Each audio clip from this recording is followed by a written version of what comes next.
Hello students, welcome back to my channel creative economics. आज हम बात करने वाले हैं उन क्वेश्चंस की जिसमें आपको सबसे ज्यादा प्रॉब्लम आ रही है इंडियन इकोनॉमी में। Yes students, we are talking about the assertion and reason questions. Assertion और रीजन से रिलेटेड जो क्वेश्चंस हैं इंडियन इकोनॉमी में, उसमें बहुत सारे स्टूडेंट्स के मेरे पास मैसेजेस आ रहे हैं।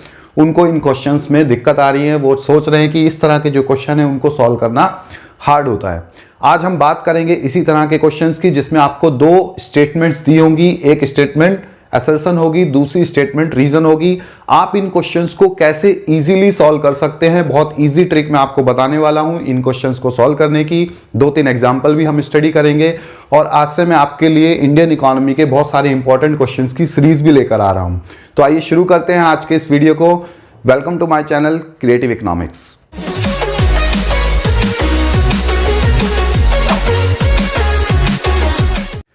तो सबसे पहले तो बात करते हैं स्टूडेंट्स की असर्शन और रीजन क्वेश्चंस में होता क्या है। ये जो असर्शन और रीजन वाले क्वेश्चंस हैं मोस्ट प्रोबेबली आपसे इंडियन इकोनॉमिक डेवलपमेंट की बुक में से पूछे जाएंगे। ठीक है, तो असर्शन का मतलब होता है एक स्टेटमेंट आपको दी हुई है और रीजन का मतलब है आपने को एक अनदर स्टेटमेंट दी होगी, आपने कनेक्शन फाइंड आउट करना है, कॉज एंड इफेक्ट रिलेशनशिप। जो फर्स्ट वाली स्टेटमेंट है वो इफेक्ट है, जो सेकेंड स्टेटमेंट है वो कॉज है। ठीक है, ये सिंपल वर्ड में आपको याद रखना है, लेकिन आपने उन दोनों स्टेटमेंट्स को स्टार्टिंग में इंडिपेंडेंटली पढ़ना है। कैसे पढ़ना है? इंडिपेंडेंटली मतलब एक स्टेटमेंट को हटा लेना है, पहले फर्स्ट को पढ़ना है, फिर फर्स्ट को हटा के सेकंड को पढ़ना है। आज हम इसी पे बात करने वाले हैं और यह भी आपको ध्यान रखना है जो फर्स्ट स्टेटमेंट है वो एक कंक्लूजन के तौर पर दी जा रही है आपको, और जो सेकंड जो रीजन आपको दिया हुआ है, जो सेकंड स्टेटमेंट है, वो ये पूछना चाह रहा है एग्जामिनर आपसे कि वो फर्स्ट वाली का रीजन है या उसमें कोई कनेक्शन है या नहीं है, या उसकी वजह से जो सेकंड स्टेटमेंट है उसकी वजह से फर्स्ट वाला जो काम है वो हो रहा है या नहीं हो रहा है। तो आइए हम शुरू करते हैं इसके स्टेप बाय स्टेप एनालिसिस को। सबसे पहली बात तो आपको इन क्वेश्चंस को देख के don't think that these questions are hard. आपको ये नहीं सोचना है कि ये क्वेश्चन किसी भी तरीके से हार्ड है। ये बहुत ही सिंपल क्वेश्चन है। आज मैं आपको इसकी ट्रिक भी बता दूंगा, बहुत इजीली आप इसको सॉल्व कर सकते हैं। तो इन क्वेश्चंस को देखकर घबराने की जरूरत नहीं है, इन वर्ड्स को देखकर घबराना नहीं है। असर्शन रीजन अब पता नहीं है क्वेश्चन होगा या नहीं होगा, बहुत ईजी क्वेश्चन है। आपने करना क्या है, फर्स्ट स्टेप दोनों स्टेटमेंट्स को इंडिपेंडेंटली पढ़ना है। दोनों स्टेटमेंट्स को कैसे पढ़ना है? इंडिपेंडेंटली। इंडिपेंडेंटली का मतलब है अलग अलग पढ़ना है, दोनों स्टेटमेंट्स को एक साथ मिक्स करके नहीं पढ़ना, वर्ड टू वर्ड पढ़ना है, अलग अलग पढ़ना है। अभी हम एग्जांपल भी लेंगे। दूसरी बात, फाइंड आउट स्टेटमेंट फर्स्ट, यानी कि जो असर्शन है वो सही है या गलत है, बस इतना फाइंड आउट करना है पहले आपको।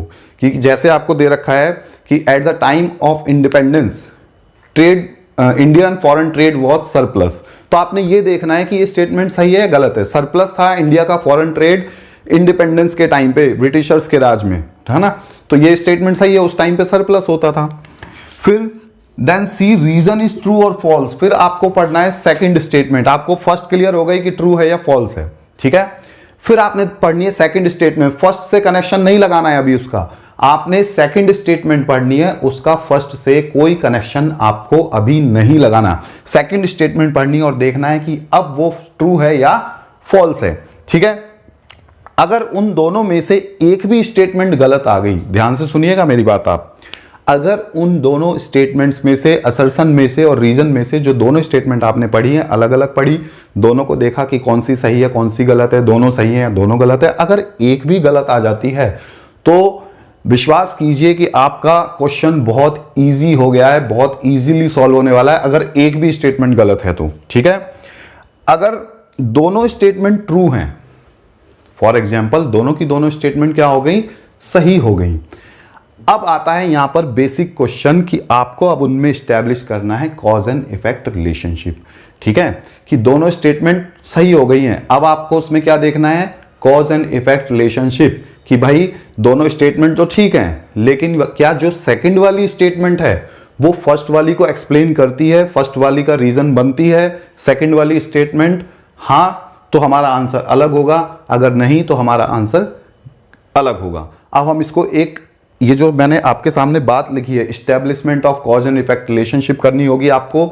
यही सबसे डिफिकल्ट काम होता है बस इसमें, कि अगर दोनों स्टेटमेंट ट्रू आ जाएं दोनों स्टेटमेंट क्या आ जाएं, सही आ जाएं, तो अब उनमें कॉज और इफेक्ट रिलेशनशिप आपको फाइंड आउट करना यही सबसे डिफिकल्ट टास्क है। और इसी में आपको देखना है ड्यू टू या बिकॉज ऑफ कि सेकंड वाली की वजह से फर्स्ट वाली स्टेटमेंट हो रही है या नहीं हो रही है। ठीक है, तो आइए हम चलते हैं एग्जाम्पल पर। तो देखिए यहां पे हम आ चुके हैं एग्जाम्पल पे। बहुत ध्यान से समझना है आपको इस एग्जाम्पल को। अगर ये एग्जाम्पल आपके समझ आ गया तो आप बाकी क्वेश्चन भी बहुत इजीली कर पाएंगे। इसके अलावा भी हम एक दो एग्जाम्पल स्टडी करेंगे। असर्शन लिखा है, असर्शन मींस स्टेटमेंट क्या लिखी है, आपने इसी स्टेटमेंट को पढ़ना है। अभी सेकंड स्टेटमेंट को आपने नहीं पढ़ना है। क्या है, under the colonial rule Indian handicraft suffered a massive decay. Colonial rule के टाइम पे इंडिया के जो हैंडीक्राफ्ट थे वो डिक्लाइन हुए, ब्रिटिशर्स ने उसको डिस्ट्रॉय किया। ठीक बात है, बिल्कुल ट्रू बात है ना। इंडियन इकोनॉमी के चैप्टर नंबर 1 से ये स्टेटमेंट ली गई है। अब रीजन क्या दे रखा है, दूसरी स्टेटमेंट हम पढ़ेंगे, इसको नहीं कंसीडर करेंगे। अब दूसरी स्टेटमेंट हम पढ़ेंगे, Britisher used discriminating tariff policy to destroy Indian handicraft. Britishers ने डिस्क्रिमिनेटिंग टैरिफ पॉलिसी अडॉप्ट की। डिस्क्रिमिनेटिंग टैरिफ पॉलिसी का मतलब क्या था कि वो इंडियन हैंडीक्राफ्ट्स पर हैवी टैक्सेस लगाते थे अगर वो बाहर जाते थे, एक्सपोर्ट होते थे इंडिया से बाहर।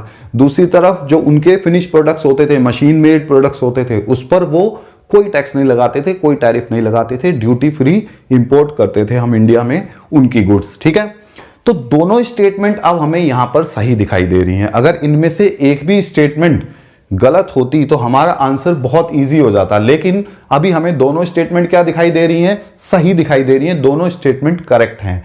अब हमें cause and effect relationship establish करना है। क्या कि ब्रिटिशर्स के टाइम पे कॉलोनियल रूल पे इंडिया के हैंडीक्राफ्ट में डिक्लाइन आया। अब हमें देखना है किस वजह से आया, क्या इस वजह से आया जो ये सेकंड जो लिख रखी है स्टेटमेंट, यस, ब्रिटिशर्स ने हमारे हैंडीक्राफ्ट्स के लिए डिस्क्रिमिनेटिंग टैरिफ पॉलिसी अपनाई, इसी वजह से इंडिया की हैंडीक्राफ्ट इंडस्ट्री में मैसिव डिक्लाइन आया। तो देखो ये जो स्टेटमेंट है, फर्स्ट जो स्टेटमेंट है, जो असर्शन है, ये इसी की वजह से हो रहा है। मतलब इंडिया की जो हैंडीक्राफ्ट इंडस्ट्री डिक्लाइन हुई थी वो डिस्क्रिमिनेटिंग टैरिफ पॉलिसी की वजह से हुई थी। ये इफेक्ट है, ये इसका कॉज है। अगर cause and effect relationship establish हो गया तो हमारा आंसर होगा क्या, both A and R are true, दोनों ट्रू हैं। एंड आर जो है, रीजन जो है, करेक्टली एक्सप्लेनेशन कर रहा है किसकी, ए की। क्या कह रहा हूं मैं, both A and R are true and R is correctly explaining A. ठीक है, क्योंकि जो हैंडीक्राफ्ट इंडस्ट्री में डिक्लाइन आया था वो किस वजह से आया था, ब्रिटिशर्स की डिस्क्रिमिनेटिंग टैरिफ पॉलिसी की वजह से आया था। ठीक है, सेकंड एग्जांपल हमने क्या लिया है, अब देखिए आंसर चेंज हो जाएगा यहां पे। During British rule India foreign trade was in surplus. हमने फर्स्ट स्टेटमेंट पढ़ी कि ब्रिटिश टाइम पर हमारा फॉरेन ट्रेड सरप्लस था, यस, अवर एक्सपोर्ट्स वर ग्रेटर देन इंपोर्ट्स। अब रीजन क्या एक्सप्लेन कर रखा है इसका, क्या किस वजह से था surplus, Indian economy was and stagnant economy at that time. India की इकोनॉमी एक स्टेगनेंट इकोनॉमी थी उस टाइम पे। स्टेगनेंट मींस ऐसी इकोनॉमी थी जिसकी ग्रोथ रेट ना के बराबर थी, 0.5% थी। स्टेटमेंट ये भी ठीक है और ये वाली स्टेटमेंट भी ठीक है, लेकिन इंडिया का फॉरेन ट्रेड सरप्लस होने में क्या हमारी स्टेगनेंट इकोनॉमी का कोई रोल था? No, there is no cause and effect relationship between these two statement.